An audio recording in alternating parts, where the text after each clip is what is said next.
Everyone, welcome to my channel Disha's lifestyle. আশা করি তোমরা খুব ভালো আছো, আমিও খুব ভালো আছি। আজকে একদম রেডি হয়ে তোমাদের সামনে এসে ইন্ট্রো দিচ্ছি, কারণ আজকে যাচ্ছি একটু স্পেশাল কারণে শপিং করতে। কী স্পেশাল কারণ তোমরা নিশ্চয়ই একটু গেস করেছো, কারণ আগের ব্লগে তোমরা দেখেছো যে মা আমাকে দিয়েছে আইব্রো ভাত। আর যারা এখনও ব্লগটা দেখোনি, এক্ষুনি গিয়ে ব্লগটা দেখে নাও। আর আজকে যাচ্ছি শপিং করতে মসন্দপুর, তো চলো যাওয়া যাক। অবশ্যই তোমরা ব্লগটা দেখতে থাকো। আমি তো চলে এসেছি রাস্তায়, এবার যাবো মসন্দপুর। তো চলো মসন্দপুর গিয়ে তোমাদের সাথে দেখা করছি। আমরা ফাইনালি মসন্দপুর চলে এসেছি, আর ফার্স্টে যাচ্ছি হচ্ছে লোকনাথের ভিতরে গিয়ে কী নিচ্ছি চলো তোমাদেরকে দেখাচ্ছি। আর ফার্স্টে এসেছি শাড়ি কাউন্টারে, এখানে শাড়ি দেখার জন্য। আর দিদি প্রথমে দেখছিল হচ্ছে গায়ে হলুদের জন্য হলুদ শাড়ি, তারপর দিদি এখানে দেখছিল বিয়ের দিনের জন্য শাড়ি। আর শাড়ি নেওয়ার পর আমরা নিচে এসে নিচ্ছিলাম ব্লাউজ আর পেরিকোট। তারপরে তো বিলের পর্ব, বিল মিটিয়ে বেরিয়ে পড়লাম লোকনাথ থেকে। তারপরে একটা দোকানে আসলাম, এই দোকান থেকে নিলাম শ্যাম্পু আর শ্যাম্পু মাস্ক। আর তারপর এই দোকান থেকে নিয়ে নিলাম চুড়ি আর ইয়াররিং। তারপর এত গরমের মধ্যে গলাটা একটু ভিজে নিলাম, খেয়ে নিলাম একটু কোল্ড ড্রিঙ্ক। তারপর চলে আসলাম এই দোকানটাতে মামার জন্য শার্ট নিতে, কারণ আগের দিন তো আইব্রো ভাতে মামার গিফটটা ডিউ ছিল, কারণ সময়ের অভাবে সেটা কেনা হয়নি। আর তারপর নিয়ে নিলাম মসন্দপুরের সেই বিখ্যাত ঘুগনি, যেটা না খেলে মসন্দপুর আসাটা পরিপূর্ণ হয় না।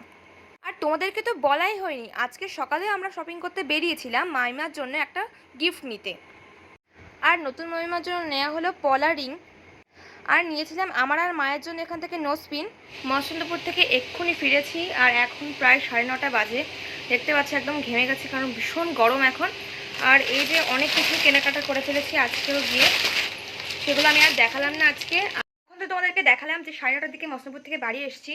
তারপরে একটুখানি জাস্ট ফ্রেশ হয়ে খেয়ে দিয়ে একদম প্যাকিং করতে শুরু করে দিয়েছি, কারণ আর হাতে একটুও সময় নেই। দেখো এখন বাজে হচ্ছে রাত 1টা। দেখো সবে প্যাকিং করতে শুরু করেছি, এখনও প্রচুর জামা কাপড় দেখো সব প্যাকিং করতে বাকি আছে। সব প্যাকিং করে আমি তোমাদেরকে দেখাচ্ছি চলো।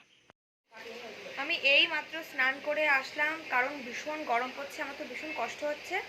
দেখো এখন বাজে হচ্ছে রাত 1:45, আর মা দিদি মিলে প্রায় সব প্যাকিং কমপ্লিট করে দিচ্ছি, তোমাদের দেখাচ্ছি। তারা দেখতে পাচ্ছ তোমরা, ফাইনালি সব প্যাকিং কমপ্লিট। আর তোমাদেরকেও দেখালাম আমি যে এখন রাত 1:45 বাজে। আর প্যাকিং করতে করতে হঠাৎই শিরিন ভিডিও কল দিল, ওর সাথে একটু কথা বলছিলাম, আড্ডা মারছিলাম, আর কালকে কী করবো সেগুলো আর কি প্ল্যানিং করছিলাম। আর আমাদের তো খুব তাড়াতাড়ি দেখা হচ্ছে, সেটাই আর কি বলছিলাম। তো এবার তো আমি ঘুমিয়ে পড়বো, কারণ আবার কালকে সকাল সকাল ঘুম থেকে উঠতে হবে, কারণ কালকে যাব হচ্ছে নতুন মহিমাকে হলুদ মাখাতে। আর কাল থেকে বিয়েবাড়ির ব্লগ সব স্টার্ট হয়ে যাচ্ছে। যারা এখনো চ্যানেলটিকে সাবস্ক্রাইব করেনি, অবশ্যই চ্যানেলটিকে সাবস্ক্রাইব করে দাও। দেখা হচ্ছে নেক্সট ব্লগে। তো থ্যাংকস ফর ওয়াচিং, টাটা।